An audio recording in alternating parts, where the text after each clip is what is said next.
Okay, everyone, let's get started.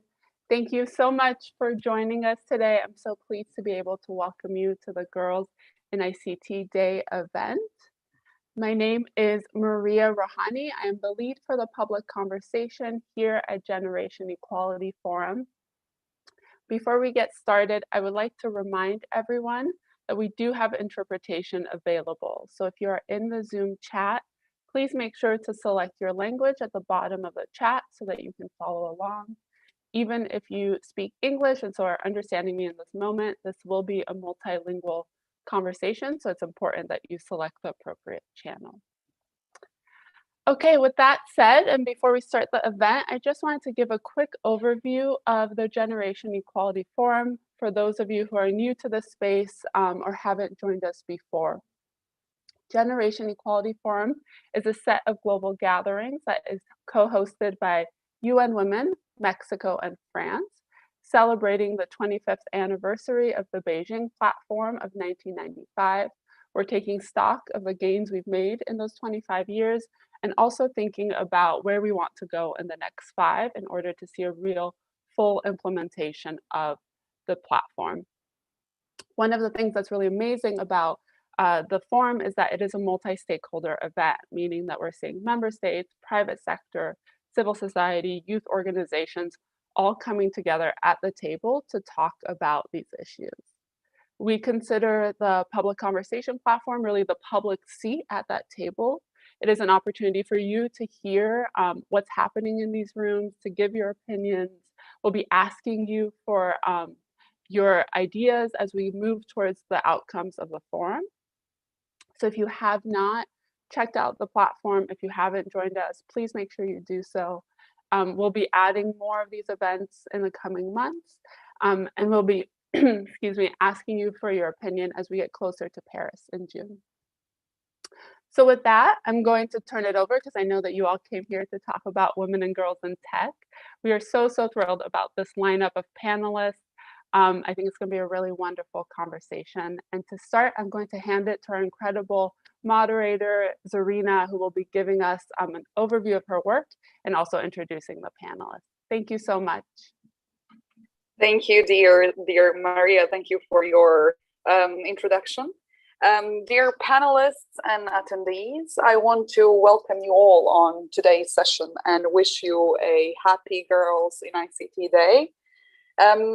Today is the Girls in ICT Day. As you know, it is celebrated in more than 170 countries with over 11,000 events worldwide by engaging key stakeholders and partners to inspire girls in STEM careers. Currently, traditional employment sectors are declining in response to automation, while innovation opens new ones demanding different skills. And without STEM skills, critical thinking, problem solving, and digital skills, girls and women will be further left behind from equal economic and social participation. And that is the reason why the Action Coalition will explore how technology and innovation can help advance gender equality and create new solutions responding to women and girls' needs in their diversity. It will also address the gender digital divide, online abuse, discrimination, and underrepresentation of women in tech. That is the reason why I always like to mention at the very beginning that digitalization is at this point no longer a choice. It is something that is inevitable, necessary, and essential. And it really requires us to build strong and let's say powerful strategies both in the private and public sectors. And closing this digital gender divide and empowering women to enter ICT is key to reducing poverty, growing economies, and building healthy and safe communities. And what I really want to mention is that COVID-19 pandemic really showed us that digitalization is no longer a choice. All of us, including the youngest ones, had to use technology to maintain and continue with our everyday activities. And I'm working for the IT Girls Initiative, basically a joint initiative of 3 UN agencies, UNDP, UNICEF, and UN Women. And while insisting on working with women and girls in this field, we're often asked, why girls? And the answer is that there are 4 times more men than women in Europe with ICT-related studies. And in Bosnia and Herzegovina, country where I am coming from, women do go to college and pursue university education more than men. But unfortunately, there are 3 times less women than men present in the ICT-related study programs. And there are several EU researches that basically shows or suggests basically that gender inequality in the digital sphere is essential, the result of persistence of strong unconscious biases about what is appropriate and what capacities each gender has, as well as about the technologies themselves. An IT Girls initiative that I mentioned before from Bosnia and Herzegovina really wants to change the odds for women and girls when it comes to the access to technology and equal access to gainful and decent employment. And one of the ways to do so is to bring more visibility to successful women in the industry and give them space to refute gender stereotypes around women in ICT, and really encourage more girls and young women to start thinking about studies and careers in this field. So today, it is really my pleasure to talk with 3 amazing women working in the intersection of technology and social justice. Ghufran, Esra'a, and Kemly, welcome. How are you? Oh, doing great. Thank you for having us. Perfect. The session is designed to be more like conversation. Feel free to write us in the chat. Even though we have a limited time, we will really do our best to answer all of your questions. I will ask now my colleagues to present themselves, to tell us who are they, where are they coming from, and what is the main interest of their work. Maybe Ghufran, you can start first. Yes. Hi, thank you so much. Hi, everyone. My name is Ghufran Salih, or if you speak Arabic, Ghufran Salih. I am from Chicago, Illinois in the United States, but I have roots in Sudan via my parents. I am currently a data privacy product manager, which is essentially communicating technical data privacy needs to, our business and making sure that our business is in compliance with all of the regulations across the world. And outside of that, I'm a huge advocate for educating young people and young women about their data privacy rights. It's something that's very important, often overlooked, and making sure that they're keeping themselves safe and secure online.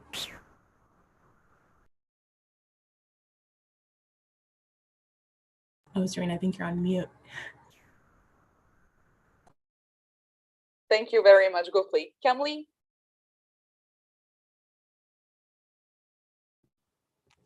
Hola, mucho gusto.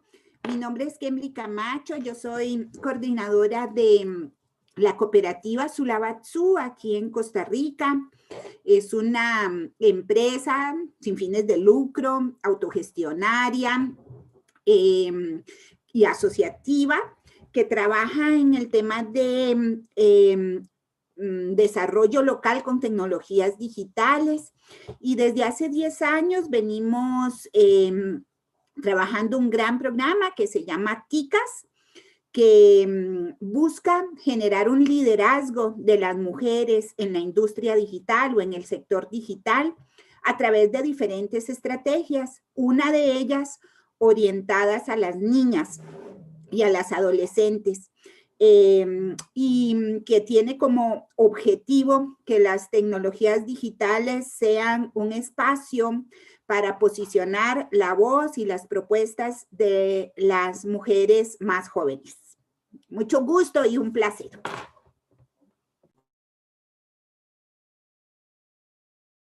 Thank you very much, Kemly. Now I will ask Esra'a to Thank tell you so us much. something about herself. Yeah, my name is Esra'a Al Shafei, or if you speak Arabic, Esra'a Al Shafei. I'm from Bahrain. I'm the founder of Majal.org, which for the last 17 years has been developing digital platforms to amplify underrepresented voices in the MENA region. So these platforms include MIDI tunes for underground musicians who use music as a tool for social justice advocacy, as well as tools like ahwa.org, which uses gamification to engage and protect the LGBTQI community in the Arab region. Thank you very much, Esra. Before we even start answering some of the questions, I really wanted to mention that we were passionately reading your comments on generational equality platform. So we really wanted to include as much questions as you wrote us in order to give you appropriate answers. And I really want to say that the situation is different across countries, and I'm really happy to see a lot of countries here present, so we can discuss what are the problems of digitalization and how others solve it, so we can see the lessons learned and what are the examples of good practice in other countries as well. I will firstly start with Ghufran.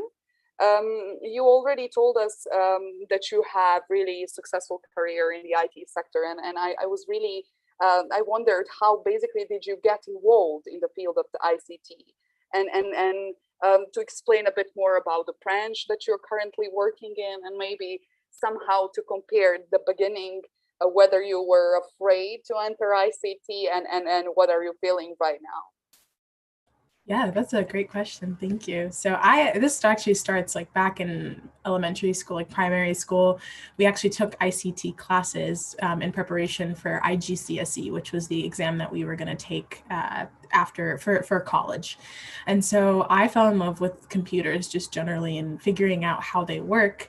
And, you know, when it came time to get into secondary school and to start choosing my courses, I really wanted to continue on the path of ICT, of technology, of learning more about how humans interact with technology and how we change the world. And so I continued with that. And then I actually went to Syracuse University and I graduated with a degree in information management and technology, which is basically the same thing as ICT. And my emphasis specifically was in data analytics. I knew that data and just information is so powerful, and especially when collected and used the right way, can be such a force for good, but can also be a force to destroy the world. So, you know, I wanted to study that. And it took me 4 years to kind of realize, like, what do I want to do with technology? Kind of like, what am I going to contribute to this field and thus put out into the world? And it wasn't until I think my senior year, my last year of university, where I realized that privacy, ethics, and technology was where I wanted to sit. Because I can code, I've learned languages, and I can build an application if I'd like to, but that to me wasn't the most important part. It wasn't building the application, it was the use of the application. It was how people interact with it. It's how people understand it and use it to better their lives and not to just put money in the pockets of big companies. So that's essentially what I wanted to do. And I was very lucky right after I graduated to find a job with a company in biotechnology. So my current company, we produce medical devices, but my side is working with our web developers to make sure that our website is always in compliance with the General Data Protection Regulation, which is the EU's big data privacy policy, as well as any other policies that exist in the world. And that's when I started to learn more about data privacy and how, for the most part, our data is unprotected and there's no one there to advocate for us. And no, that's not true. There are people to advocate, but sometimes their voices get lost, especially in a country like the United States, where we don't have a uniform policy to protect consumers. So, you know, companies are just profiting off of data of young people, and they're not really getting the opportunity to know what they're giving the companies. And so that's kind of where I found my niche of like, I can sit through and read I can read 400 pages of the UK's privacy policy, put it into simple words so that young girls and young boys and just everyone can be able to understand what they're giving, what data they're giving to companies and how they can protect themselves online. So it was a very long-winded way of describing what I do. But yeah, I got into it from a very young age, but it wasn't until I was older that I figured out, oh, I like to read and I like technology. Great, there's something for me. Well, this brings me to one sentence, and that is, when we are downloading our apps, we just click, we accept all, and just, I don't know, let it be there on my phone, I will use it. But then we really do not read those maybe 1, 2, or not just pages, it may be 10 sentences we do not read, and we are giving so easily all of our data, everything what is stored in our phone, and we really do not pay attention on what others basically can get out of these data that we click, just approve, accept everything. It's designed for you not to be able to click through it and not read it, because it's all legal jargon. I challenge the audience, like, if you could read a data privacy policy, if you have access to it for any application, like I read the TikTok privacy policy, and if you read it, you're like, oh gosh, I'm giving more information than I thought that I did. And that's a really eye-opening experience, because you're like, well, I don't want to give them all this information. What can I do? In the policy, it also tells you what you can do about it. It's just that not everyone's able to read it. If there is anyone here that is listening to us and that basically reads every single privacy policy, please write us in the chat. So please we can do. know. Yeah, please do. And then of course the cookies and everything that we click on, except on every single web page, and whether that web page sells our data to another web page, we do not know, because we do not read. So I love the way how you described it. And that brings me to Esra'a, to another question. When we are talking about barriers and obstacles, and how Ghufran basically decided what is going to be, which branch basically is the most interesting to her in the ICT sector, what obstacles or barriers have you faced in ICT, and what basically resources did you use or utilize to navigate these obstacles? Yes, sure. Thank you for asking. When I started my work in civic tech in Bahrain almost 18 years ago, there really wasn't a lot being done at the time to support women and girls in ICT. We were discouraged from pursuing opportunities in tech, and any ideas that we had were not being supported, not by funders and not by our societies. So even finding technical collaborators was very difficult when they would find that, this is a woman-founded platform, for example. Any technical platform that we had founded as women had additional scrutiny. And recently this has changed, but the divide is still huge. This is especially true for for-profit ventures in the MENA region. There aren't a lot of funds that prioritize the importance of having equal representation and access to technology. To navigate these obstacles, I really had to push hard. I pushed against norms in philanthropy. I pushed against our governments. I pushed against academic institutions that had such a low acceptance rate for women and girls who wanted to pursue a tech degree. I had to push against the fear for my physical safety as my work, which, by the way, this is why I'm physically anonymous even on these calls, which is a choice that I had made over a decade ago, just to protect myself as much as I can. But I had to push against that fear because my work was not just centered around technology, but also in amplifying marginalized voices through technology. So I spoke up for at least a decade before my organization started being recognized on an international level. So that persistence was really key. We were very tired of having tools imposed on us that women and girls had no say in, and played no role in shaping and advancing. So we started building our own, and that became a very key focus of my work. We wanted to be creators and not just consumers. And we saw that the more that we created against all odds, the more we felt that the barriers were lowering, and resources started becoming more available as a result of that consistency, as well as the quality of the work. Thank you, Esra'a. We in IT Girls really love to mention that in order to succeed anything, or in order to do anything, you firstly need to test and search for barriers.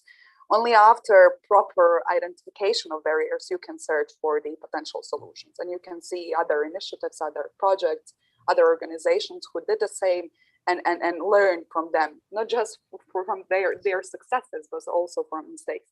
I also have one small question for all the girls that are currently watching us and that have a lot of fear basically to enter the ICT sector. What is one sentence, Esra'a, that you would tell them right now in order to inspire them to join the tech world and not to be afraid of it?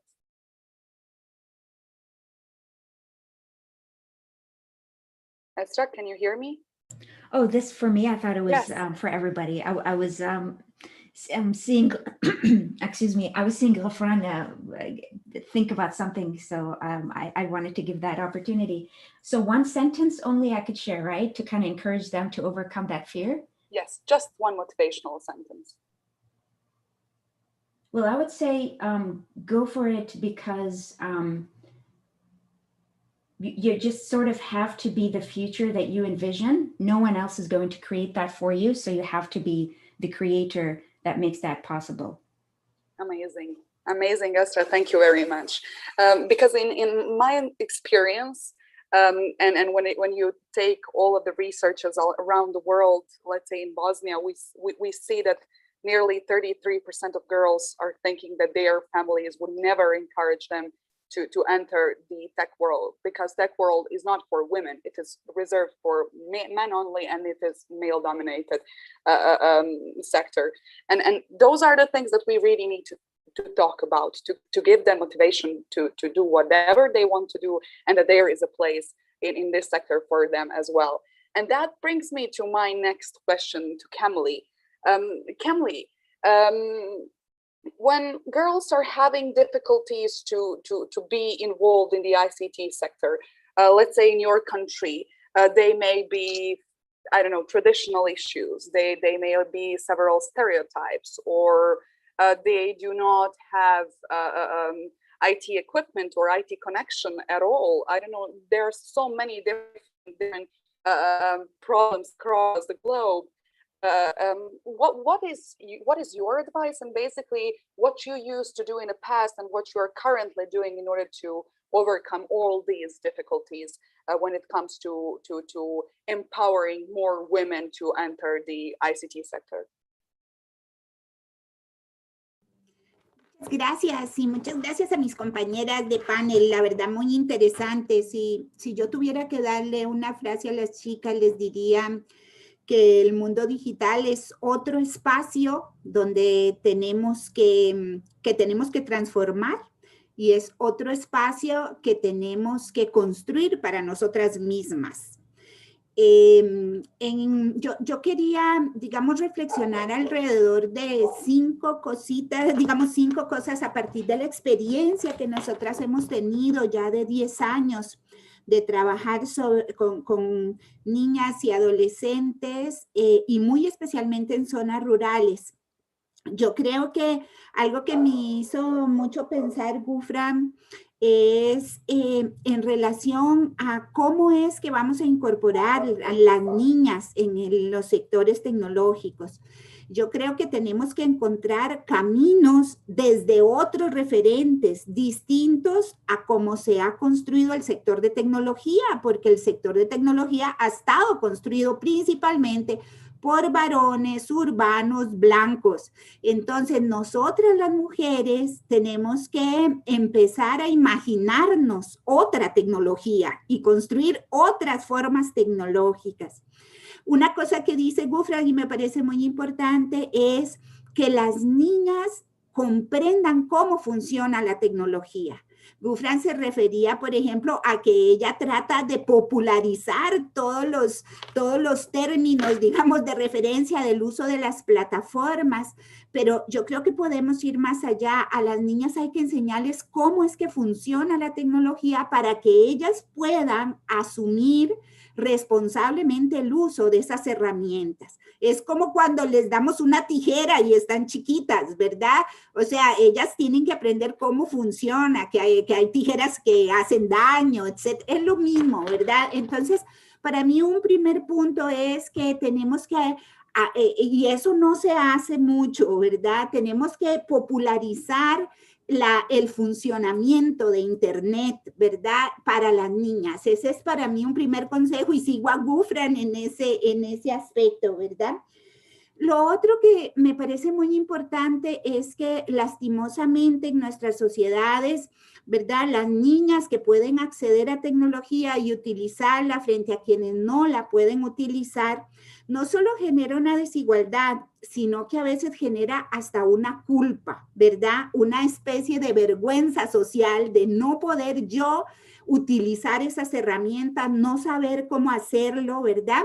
Entonces creo que es muy importante trabajar con las niñas en el tema de esa no solo no es tu culpa, sino que es un derecho que tienes, ¿verdad?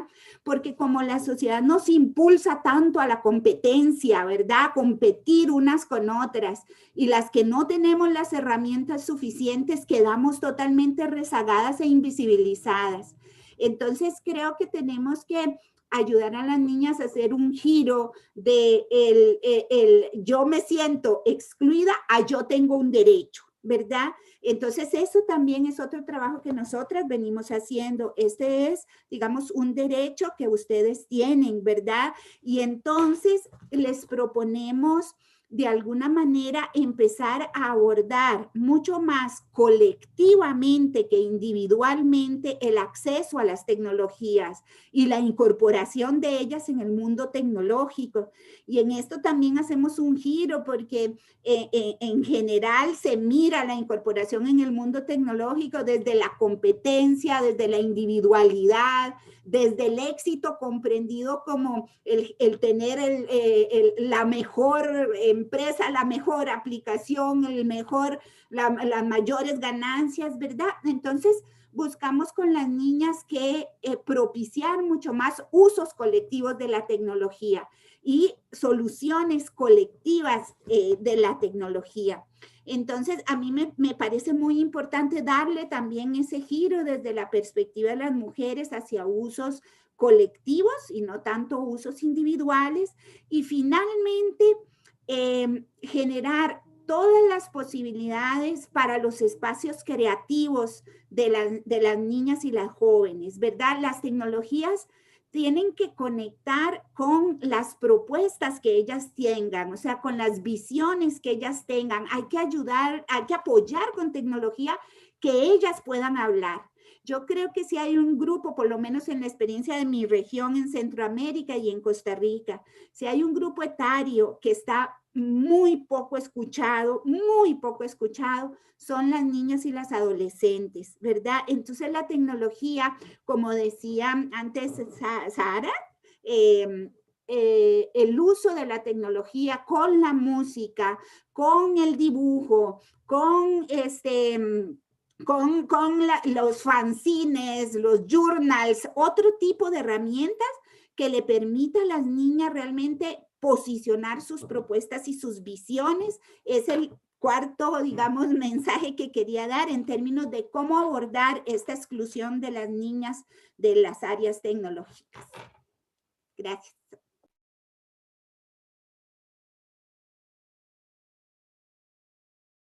Thank you very much, Kemly. This was really, really, really inspiring. I mean, I saw Ghufran here like accepting some things that get Kemly listed. Basically, that brings me to something that I used to say to girls in our region, and that is, you cannot become something if you do not see that someone. So that is the reason why we always want to find role models in the ICT sector and show them to girls. And that is really important today also, because we have these three amazing women here talking about what they are doing. And I hope that a lot of girls and women will be motivated to try something in the ICT sector. I want to ask Ghufran and then Esra'a, what action steps can participants really take to address the lack of representation of girls in ICT? So basically, imagine different target groups.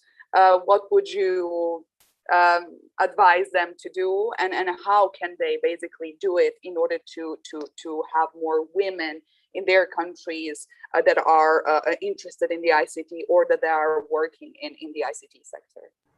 That's an amazing question, but it's very complicated and very complex, especially considering I have a very narrow view of ICT. I can only see it from the perspective as like a Black Muslim woman in the United States. So I'm going to be speaking strictly from that perspective and for no one else.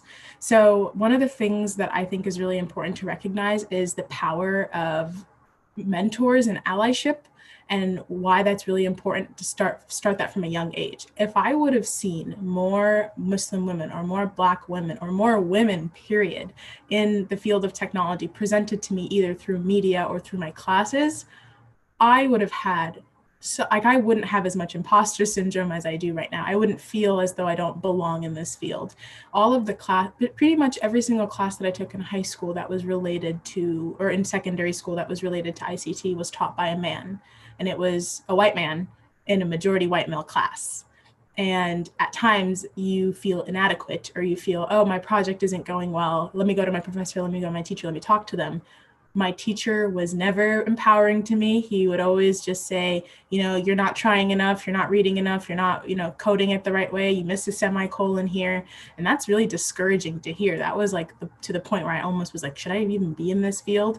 The same thing happened in college, where I think I had a class taught by a woman 3 times in my 4 years at college, at university, which was, again, it was another discouraging thing. But with those professors, like female professors, I started to make very obvious mentorship connections. I would go to them after class, ask them questions. I would ask them questions about their field, about what they do, what I can do to better myself every day in my field. But at the same time, my class environment was still toxic. It was still male dominated. I was being talked over in class. I was being corrected, even though I shouldn't have been corrected. And I never felt represented. And I think that, you know, that's in the United States, the hiring practices of colleges and universities is something tragic. It is, you know, we have tenured professors, basically meaning that our professors will stay at the university until they so choose. The majority of the tenured professors at my specific college for information sciences were white men.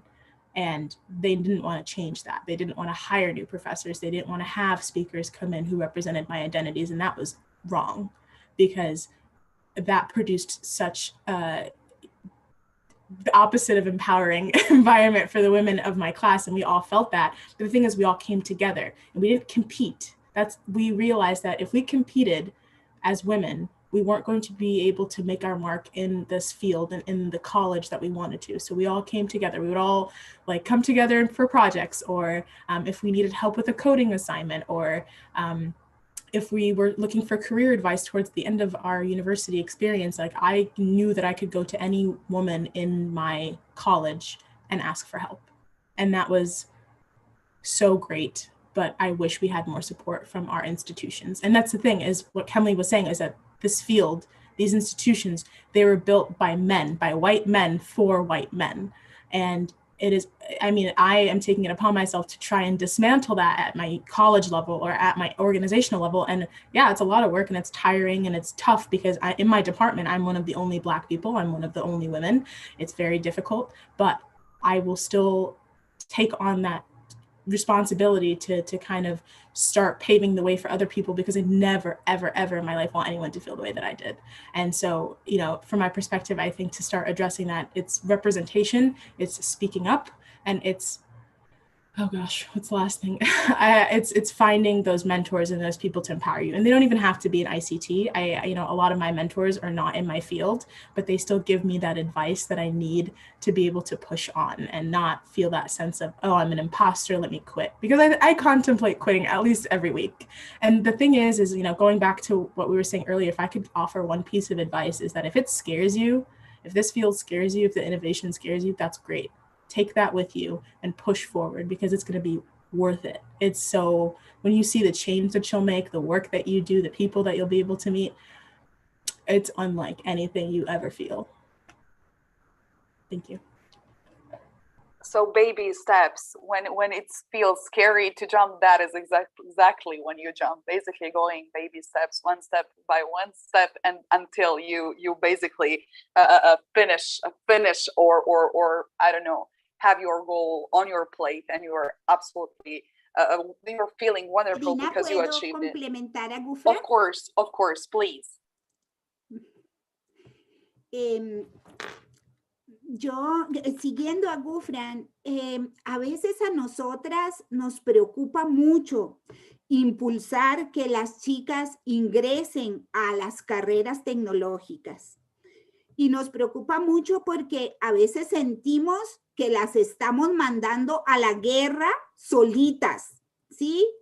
Porque ese espacio de la carrera tecnológica universitaria, sobre todo en las universidades, es como lo describe Ghufran, ¿verdad? Estamos mandando a las niñas a tratar de enfrentar ellas solas unas relaciones de poder muy fuertes, masculinas, que están construidas por muchos años en las carreras de tecnología. Entonces, y las enviamos solas a esa guerra, a veces incluso sin el apoyo de sus propias familias, ¿verdad?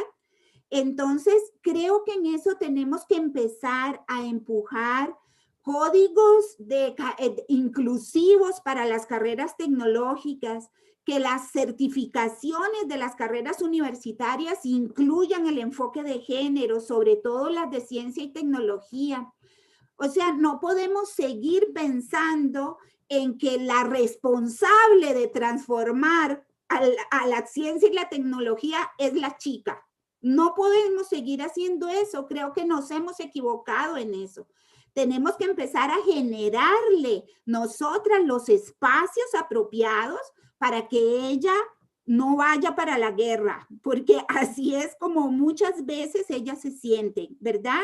Entrando a un espacio donde las que salen de ahí son sobrevivientes, ¿verdad? Y eso no se vale, porque tienen ellas que enfrentar eso. Entonces quería complementar un poquito a Ghufran con eso.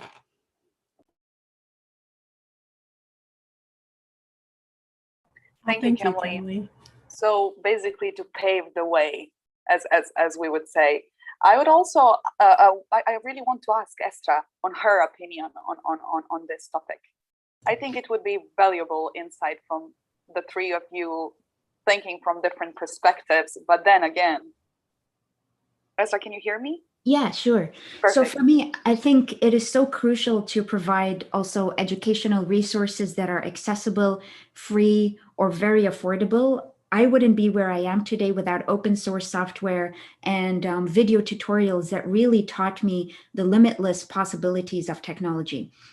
How we can create and imagine not just platforms, but also safe spaces for our communities, spaces that were for us, that weren't inviting to us, or where we didn't feel wanted and accepted. Because just like how institutions are built primarily by men and white men, the internet is also built by and for them, the infrastructure by and for them, the primary platforms that we use today by and for them. So that drive to reimagine a better and more diverse internet is what led me to this commitment of never settling to just being a user. So we can encourage girls and women to embrace technology rather than dismiss it due to the obstacles that and the many, many stories of toxicity in tech, which can be very scary and demotivating, but that makes it even more urgent to partake in it.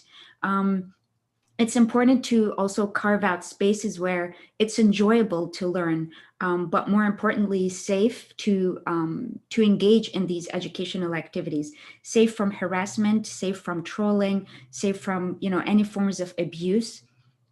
And it's possible to design and build products and tools that embrace and encourage that kind of culture, making people feel that they're a part of something rather than a burden as a user, or that they're not attempting something impossible, because there's enough room in this space for all of us to be active creators. So finally, resourcing is still falling significantly short. when many foundations release their numbers as it relates to funding women and girls in tech, it's a pathetic amount, you know. And when they fund tech, it's always by white men. The fellowships go for white men. You know, we have no excuse today not to support and fund girls in ICT, period. You know, it shouldn't be the exception. It should be the norm. And we need to fund more than just hackathons and code academies.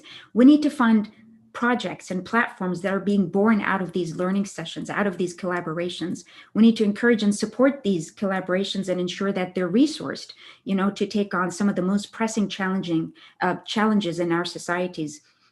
So, you know, oftentimes we hear people saying, people, you know, by people primarily in foundations, that they want girls in ICT to thrive, but then even philanthropists themselves have such a huge barrier to entry that many girls in ICT around the world cannot meet any of these massive bureaucratic standards meant to serve the exact same communities over and over again without enabling others to get a foot in the door. So I would end by just emphasizing funding, accessibility, and inclusivity in a genuine way, rather than abusing these words for the sake of marketability and nothing else. Because we will hold them accountable, and we have to hold them accountable. We showed up, they have to show up too. Thank you, Esra'a. Thank you, Esra'a. This was a great summary from what Kemly and Ghufran also mentioned. And right now, I was really thinking about all the questions that we got through our platform, where people really try to ask us concrete examples of how something can be done in practice. And now I'm thinking about young girls and how we need to educate young girls how to use internet, how to be safe on the internet, to know what is expecting. What they basically how they can react, how to protect themselves, and to know how many dangerous things they can find there, because they never know who is, let's say, on the other side of the screen. Yes, there are different socioeconomic, let's say, situations across the countries. There are rural areas where people do not have internet. In Bosnia, you have schools that have only one laptop for I don't know, class of 30 students, and they have ICT for only an hour per week. It's totally different than in the big cities. And then we say, okay, we can form IT girls clubs. We can form non-formal education until we solve that issue with government, until we go to work together with government, so we can have laws, so we can introduce another, let's say, tech subjects in the curricula. And that brings me to the conclusion to have strong partnerships, because you cannot do anything or everything by yourself. I mean, you can, but if you, let's say, if you have partners in the IT private sector in your countries, then you can work more on providing internships, on providing, I don't know, what Ghufran said, mentoring classes for girls. It is extremely important when you enter ICT, basically, to have your role model who is going to tell you that if you fail, it's okay to fail, because you'll fail five more times until you make it right, because you have to fail, because if you do not fail, you'll never know what it feels to be right. And not to, what one girl told me, I was thinking that I will be the best if I do everything right now, and instead of writing 3 pages, I will write 13 pages because it will make me better. And then the mentor actually told her, less is more. Really focus your thoughts, focus your views on what is really important. And we do not have that system basically in our countries, where teacher can be really, I'm not open-minded, but that you can see your teacher as a friend. But mentor, you can see as it is basically your friend. It is person that you are working with on a daily basis for several hours, and then you really have that kind of relationship. Networking, also really important. Hackathons, competitions, by directly including women in the IT sector is really important. Those are some of the answers that we basically got through our Generation Equality platform. I also have one question for Kemly, and the question is, how can organizations of women and girls working in rural areas help facilitate access to innovation and technology for women and girls in these areas? Muchas gracias. Bueno, pues voy a hablar un poquito desde la experiencia, o sea, cómo lo hemos hecho aquí en Costa Rica, ¿verdad? Porque, bueno, como me imagino pasa en casi todas las regiones, pues las zonas rurales son las más excluidas de muchas cosas y además de la tecnología. Y también en el caso nuestro, centroamericano, en las zonas rurales es donde principalmente habitan las mujeres indígenas, las mujeres afrodescendientes, las mujeres migrantes, las mujeres que están en lo transfronterizo, ¿verdad? O sea, que hay, digamos, la complejidad de la exclusión es muy importante en las zonas rurales. Pero bueno, hemos ido desarrollando varias estrategias. La primera, como decía Zerina, es nosotras siempre iniciamos con una construcción de redes de apoyo, ¿verdad? Entonces, multi-stakeholders de instituciones, organizaciones, actores locales que quieran apoyar el desarrollo de las mujeres y las niñas en el área tecnológica. Con estas redes logramos de alguna manera encontrar espacios de conectividad que puedan ser usados colectivamente. Y ese es mi otro punto que sí me gusta mucho insistir. Cuando trabajamos con las niñas, no trabajamos con cada una individualmente, sino en espacios colectivos donde la construcción de las tecnologías que ellas quieran desarrollar sean colectivas, ¿verdad? Entonces, vamos a universidades que tienen laboratorios, vamos a colegios que tienen laboratorios, vamos a instituciones públicas que ponen a disposición algunas computadoras o herramientas tecnológicas, ¿verdad? Buscamos espacios y con estas redes también garantizamos la igualdad de condiciones para todas, es decir, les pagamos pasajes de donde vengan, alimentación, hacemos espacios de cuidado cuando tienen bebés, o sea, tratamos de garantizar que cuando van a juntarse para construir tecnología juntas, todas tengan las mismas condiciones para poder sentarse tranquilamente a construir esas propuestas tecnológicas.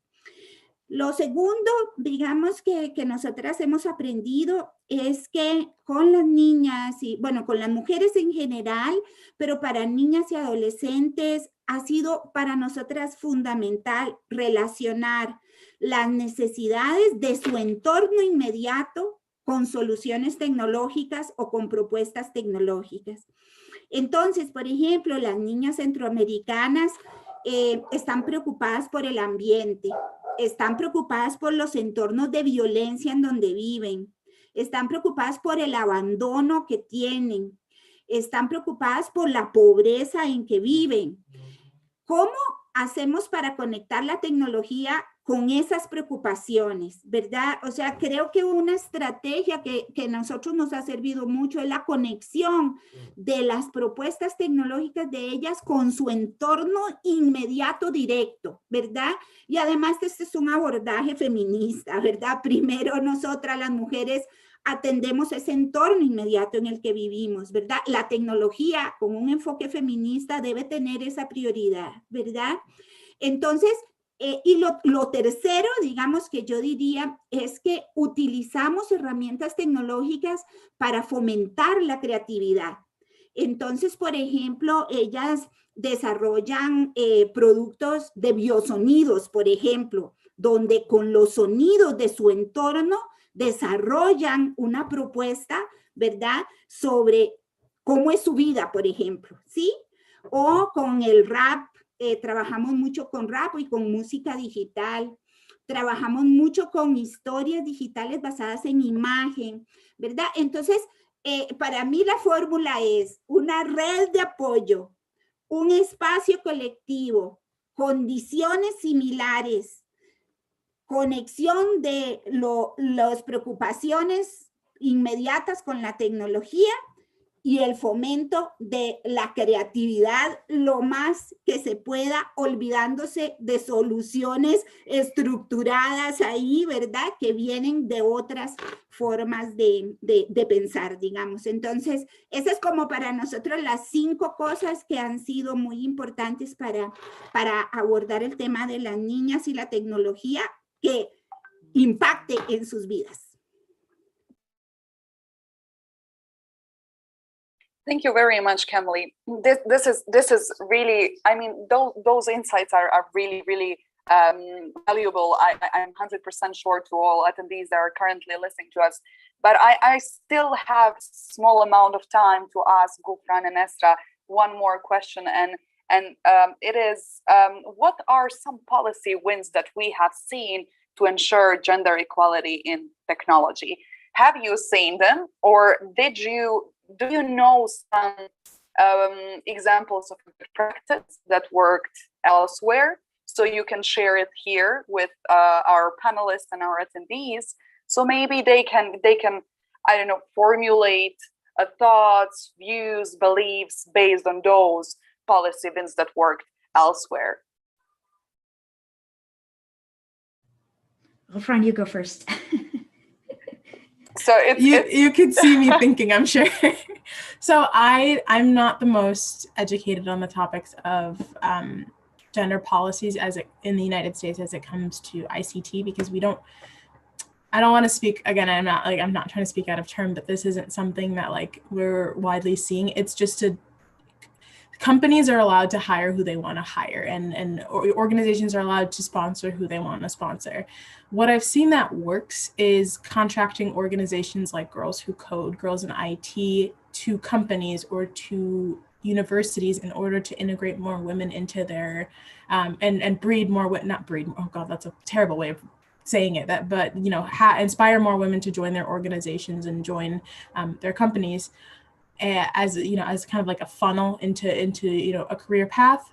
And on a country level or on a statewide level, there's not a lot that is done in terms of anti-discrimination laws or kind of keeping companies in check and keeping universities in check with how they admit their students and their how their hiring practices for workers. I know product teams, literally teams who develop products for people around the world, not just white men, but everyone, but the team is majority white men. And how does that make sense? If you're trying to make a product or a service that is for everyone, that is targeted towards everyone, and you're developing an AI or anything, an artificial intelligence system, and you don't have representation of your customer base, then it's not going to work.